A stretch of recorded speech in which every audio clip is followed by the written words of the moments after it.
माँ सरस्वती मिक्स। माँ Gayatri recording studio.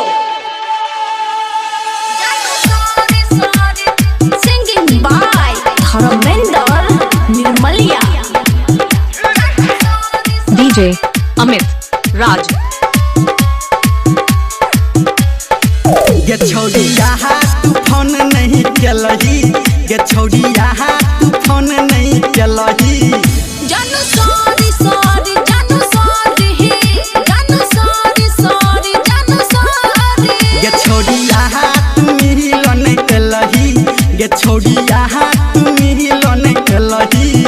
जानू सॉरी सॉरी, जानू सॉरी, जानू सॉरी सॉरी, जानू sorry. DJ Sumit Satish, DJ Sumit Satish. रईमा कहाँ घर है आपका क्वार्टून। Singing by Dharmendra Nirmaliya. अब बात न करबो हम तोहरा से,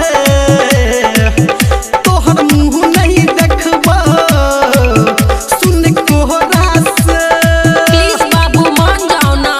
जानू जानू ये अब बात न करबो हम तोहरा से, तोहर मुँह नहीं देखबो सुन कोहरा से। ये छोड़ी यहाँ तू हमारा ठकलही, ये छोड़ी यहाँ तू हमारा ठकलही।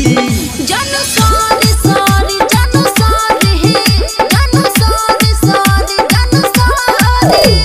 DJ Sumit Satish, DJ Sumit Satish. DJ Amit Raj 9708677737। आप सुन रहे हैं सावरिया म्यूजिक। ये तू हॉट कर देले, हमर दिल तोड़ी देले, हमरा असरा देखा के ये तू सुहित गेले। जानू दिक्कत छले ना, दिक्कत छले ना।